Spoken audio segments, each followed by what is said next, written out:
ನಮಸ್ಕಾರ. ಇವತ್ತು ಮೆಡಿಟೇಷನ್ ಬಗ್ಗೆ ನೋಡೋಣ. ಆ್ಯಕ್ಚುಲಿ ಮೆಡಿಟೇಷನ್ ಹೇಗೆ ಮಾಡೋದು ಅಂತ ಅಲ್ಲ. ನಾನು ಗೈಡೆಡ್ ಮೆಡಿಟೇಷನನ್ನು ಅಟೆಂಡ್ ಮಾಡ್ತಾ ಇದ್ದೆ. ಸದ್ಗುರುಗಳು ಗೊತ್ತಲ್ಲ, ಅವರ ಇಶಾ ಫೌಂಡೇಶನಿನ ಮೆಡಿಟೇಷನನ್ನು ಅಟೆಂಡ್ ಮಾಡಿದ್ದೆ. ಸೊ ಅವ್ರು ಹೇಗೆ ಮಾಡಿಸ್ತಾರೆ ಅಂತ ಒಂದು ಐಡಿಯಾ ಇತ್ತು. ಅದಕ್ಕೇನಾಯ್ತು, ಆರ್ಟ್ ಆಫ್ ಲಿವಿಂಗಿಂದ ಇನ್ನೊಂದು ಫ್ರೀಯಾಗಿ ಮೆಡಿಟೇಷನ್ ಕೋರ್ಸ್ ಇದೆ, ಒಂದು 15 ಡೇಸ್ಗೆ ಮಾಡ್ತೀರಾ ಅಂತ ಇನ್ವಿಟೇಷನ್ ಬಂತು. ಟ್ರೈ ಮಾಡೋಣ ಏನಿದೆ ಅಂತ ಒಂದು ಸರಿ ಅಂದ್ಕೊಂಡೆ. ಇನ್ನೊಂದು ಸಲ ಅಂದ್ಕೊಂಡೆ, ಎರಡು ಕಂಪ್ಲೀಟ್ಲಿ ಡಿಫ್ರೆಂಟ್ ಆರ್ಗನೈಸೇಷನ್, ಇಬ್ಬರು ಕಂಪ್ಲೀಟ್ಲಿ ಡಿಫ್ರೆಂಟ್ ಗುರುಗಳು ಅಲ್ವಾ. ಆದ್ದರಿಂದ ಅವ್ರು ಹೆಂಗೆ ಹೇಳ್ತಾರೆ ಇವ್ರು ಹೆಂಗೆ ಹೇಳ್ತಾರೆ ಅಂತ ಡಿಫ್ರೆನ್ಸ್ ನೋಡೋಣ ಅಂತ ಕ್ಯೂರಿಯಾಸಿಟಿ ಆಯಿತು. ಆಯ್ತಂತ ಜಾಯ್ನ್ ಆಯಿತೆ.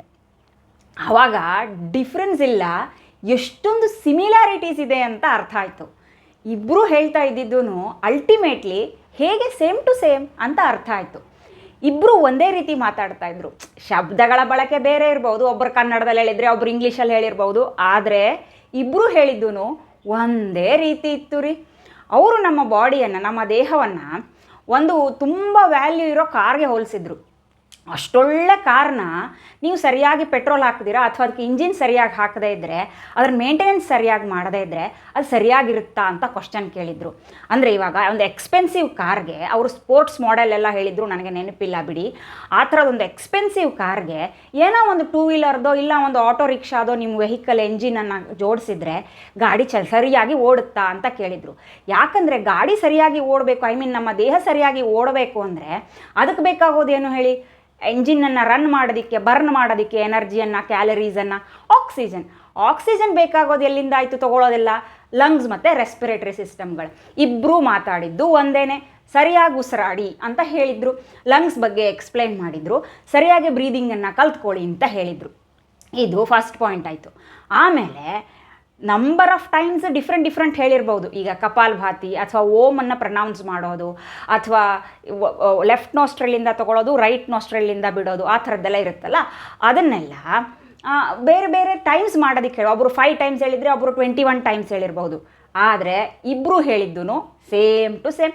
ಮತ್ತು ಅದೇ ರೀ, ಅದೇ ರೆಸ್ಪಿರೇಟರಿ ಸಿಸ್ಟಮ್ಮು, ಅದೇ ಬ್ರೀದಿಂಗು, ಅದೇ ಎಕ್ಸಸೈಸ್ ಅಂದರೆ ಫಿಸಿಕಲ್ ಎಕ್ಸಸೈಸಸ್ ಇರಲಿಲ್ಲ, ಉಸಿರಾಟದ್ದೇ ಎಕ್ಸಸೈಸಸ್.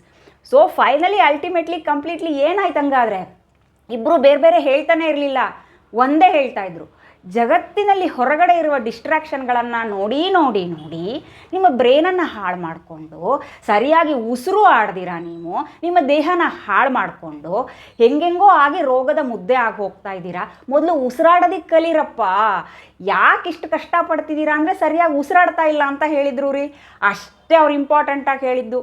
ನೆಕ್ಸ್ಟ್ ಏನಾಯಿತು ಅಂದರೆ, ಎನರ್ಜಿಗಳನ್ನೆಲ್ಲ ಬರ್ನ್ ಮಾಡಿ ಗಾಡಿ ಓಡಿಸೋದಕ್ಕೆ ಎಲ್ಲ ಆದಮೇಲೆ ಆರೋಗ್ಯವಾಗಿರೋದಕ್ಕೆ ಏನು ಮಾಡಬೇಕು, ನನಗೆ ಆಲ್ರೆಡಿ ಆ ರೋಗ ಇದೆ, ಈ ರೋಗ ಇದೆ ಅಂತೆಲ್ಲ ತುಂಬ ಜನ ಪ್ರಶ್ನೆ ಕೇಳಿದಾಗ ಅವ್ರು ಹೇಳಿದ್ದು, 2 ದಿವಸದಲ್ಲಿ 3 ದಿವಸದಲ್ಲಿ ರಿಸಲ್ಟನ್ನು ಎಕ್ಸ್ಪೆಕ್ಟ್ ಮಾಡಬೇಡಿ, ನಿಮ್ಮ ಪಾಡಿಗೆ ನೀವು ಕಂಟಿನ್ಯೂ ಮಾಡಿ. ಜಗತ್ತಲ್ಲಿ ಹೊರಗಡೆ ಡಿಸ್ಟ್ರಾಕ್ಷನ್ಸ್ ತುಂಬ ಇದೆ. ಕಣ್ಣು ಬಿಟ್ಕೊಂಡು ಜಗತ್ತನ್ನು ನೋಡಿ ಒಳಗಡೆ ಏನು ತೊಗೊಳ್ದಿರ ತಲೆ ಕೆಡಿಸ್ಕೋಬೇಡಿ. ಸ್ವಲ್ಪ ಹೊತ್ತು, ದಿನಕ್ಕೆ 5 ನಿಮಿಷ 10 ನಿಮಿಷ ಕಣ್ಣು ಮುಚ್ಕೊಂಡು ಕೂತ್ಕೊಳ್ಳಿ. ನಿಮ್ಮ ದೇಹದ ಒಳಗಡೆ ಏನಾಗ್ತಾ ಇದೆ ಅಂತ ನೋಡಿ, ಉಸಿರಿನ ಗತಿಯನ್ನು ಕೇಳಿಸ್ಕೊಳ್ಳಿ, ಉಸಿರಾಟವನ್ನು ಗಮನಿಸಿ ಅಂತ ಇಬ್ಬರು ಹೇಳಿದರು ರೀ. ಅವರೆಲ್ಲ ದೊಡ್ಡ ವಿಷಯ ಮಾತಾಡ್ತಾಯಿದ್ರು. ಆರೋಗ್ಯ ಹಾಗಿದೆ, ಆರೋಗ್ಯ ಹೀಗಿಲ್ಲ, ಹಾಸ್ಪಿಟಲ್ಗೆ ಹೋಗಬೇಕಾಗತ್ತೆ ಅಂತ ಎಲ್ಲ. ಇವ್ರು ಹೇಳ್ತಾ ಇದ್ರು ತಿರ್ಗಾ ಅದೇ ರೀ, ಉಸಿರಾಟ. ಇವಾಗೇನು ಅರ್ಥ ಆಯ್ತು ನನಗೆ ಅಂದರೆ, ನಾವು ತಿಳ್ಕೊಳ್ಬೇಕಾಗಿರೋದು ಇಷ್ಟೇ, ಏನಂದರೆ ಸರಿಯಾಗಿ ಉಸಿರಾಡೋದಕ್ಕೆ ನಮಗೆ ಗೊತ್ತಿಲ್ಲ. ನಾವು ಉಸಿರಾಡ್ತಾ ಇರೋದೇ ಕಂಪ್ಲೀಟ್ಲಿ ಕರೆಕ್ಟ್ ಅಂತ ಅಂದ್ಕೊಂಡ್ಬಿಟ್ಟಿದ್ದೀವಿ. ನಮ್ಮ ಆಕ್ಸಿಜನನ್ನು ನಾವು ಇಂಟೇಕ್ ಮಾಡ್ತಾ ಇರೋದು ನಮ್ಮ ದೇಹಕ್ಕೆ ಸಾಕಾಗ್ತಾ ಇದೆ ಅಂತ ನಾವು ತಿಳ್ಕೊಂಬಿಟ್ಟಿದ್ದೀವಿ, ಅಸ್ಯೂಮ್ ಮಾಡಿಬಿಟ್ಟಿದ್ದೀವಿ. ಯಾವುದನ್ನು ನಾವು ಕರೆಕ್ಟಾಗಿ ಕಲ್ತ್ಕೋಬೇಕಾಗಿತ್ತೋ, ಅಂದರೆ ನಾವು ಸ್ಕೂಲ್ಗೆ ಹೋಗಿ ಏನೇನೆಲ್ಲ ಕಲ್ತ್ಕೊಂಡು ಬಂದ್ವಲ್ಲ, ಡಿಗ್ರಿ, ಮಾಸ್ಟರ್ಸು, ಅದು ಇದು PhD ಅಂತೆಲ್ಲ, ಅದನ್ನೆಲ್ಲ ಸೈಡ್ಗೆ ಇಟ್ಬಿಟ್ಟು ಒಂದು 10 ನಿಮಿಷ ಉಸಿರಾಟ ಮಾಡೋದು ಹೆಂಗೆ ಅಂತ ಕಲ್ತ್ಕೋಬೇಕಾಗಿದೆ ಅಂತ. ಅದನ್ನು ಕಲ್ತ್ಕೊಂಡ್ರೆ ಮತ್ತೆಲ್ಲ ಕಲ್ತಿದ್ದು ಯೂಸ್ ಆಗುತ್ತೆ. ಯಾಕಂದರೆ ಈ ದೇಹ ಕರೆಕ್ಟಾಗಿರುತ್ತಲ್ಲ. ಅದಕ್ಕೆ ಫಸ್ಟ್ ಕಲ್ತ್ಕೋಬೇಕಾಗಿರೋದು ಉಸಿರಾಟ ಮಾಡೋದು ಹೇಗೆ. ಅದಾದಮೇಲೆ ಎಲ್ಲ ತನ್ನಿಂತಾನೆ ಹೋಗುತ್ತೆ. ಮತ್ತು ಡಿಸ್ಟ್ರಾಕ್ಷನ್ ಹೊರಗಡೆ ಕಣ್ಣು ಬಿಟ್ಕೊಂಡು ಜಗತ್ತನ್ನು ನೋಡಿ ಇಟ್ಟಿದ್ದು ಸಾಕು.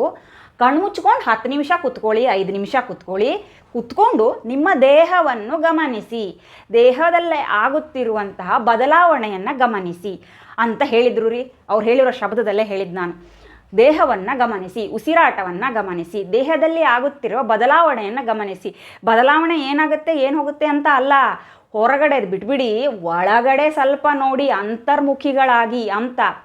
ನಾವು ಡಿಸ್ಟ್ರಾಕ್ಷನ್ ಜಗತ್ತಲ್ಲಿ ಕಳೆದೋಗಿ ಒಳಗಡೆ ನಾವು ಹೆಂಗಿದ್ದೀವಿ ಅಂತ ನೋಡೋದನ್ನೇ ಮರ್ತು ಬಿಟ್ಟಿದ್ದೀವಿ ರೀ. ನಮ್ಮ ಜೊತೆ ನಾವು ಮಾತಾಡದೆ ಎಷ್ಟೋ ಕಾಲ ಆಗಿರುತ್ತೆ, ನಮ್ಮ ಜೊತೆಗೆ ನಾವು ಟೈಮನ್ನು ಸ್ಪೆಂಡ್ ಮಾಡಿದೆ ಎಷ್ಟೋ ಕಾಲ ಆಗಿರುತ್ತೆ. T V, computer, laptop, iPad ಎಷ್ಟಿಲ್ಲ ಪ್ರೋಗ್ರಾಮ್ಗಳಲ್ಲಿಷ್ಟು ತಡ್ಕೊಳಕ್ಕಾಗಲ್ಲ. ಅಷ್ಟೆಲ್ಲ ಆದಮೇಲೆ ಒಂದು 5 ನಿಮಿಷವನ್ನು ದಿವಸಕ್ಕೆ, ಒಂದು 10 ನಿಮಿಷವನ್ನು ನಿಮ್ಮನ್ನು ಕಣ್ಣು ಮುಚ್ಕೊಂಡು, ಜಗತ್ತನ್ನು ನೋಡಬೇಡಿ, ನಿಮ್ಮ ಕಣ್ಣು ಮುಚ್ಕೊಂಡು ನಿಮ್ಮ ಒಳಗಡೆ ಏನಾಗ್ತಾ ಇದೆ ಅಂತ ನೋಡಿ.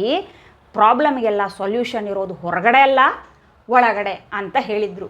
ಇಬ್ಬರೂ ಹೇಳಿದ್ದೂ ಒಂದೇ ರೀತಿ ಇತ್ತು. ಹೊರಗಡೆ ನೋಡಿದ ಸಾಕು, ಒಳಗಡೆ ನೋಡಿ. ನೀವು ತೊಗೊಂಡಿರೋ ಪದವಿಗಳ ಡಿಗ್ರೀಸ್ ಎಲ್ಲ ಯೂಸಿಗೆ ಬರಬೇಕು ಅಂತ ಆದರೆ, ದೇಹವನ್ನು ಸರಿಯಾಗಿ ಇಟ್ಕೋಬೇಕು ಅಂತ ಆದರೆ ಮೊದಲು ಉಸಿರಾಡೋದನ್ನು ಕಲ್ತ್ಕೊಳ್ಳಿ. 2 ವಿಷಯ ರೀ ಅವ್ರು ಹೇಳಿದ್ದು.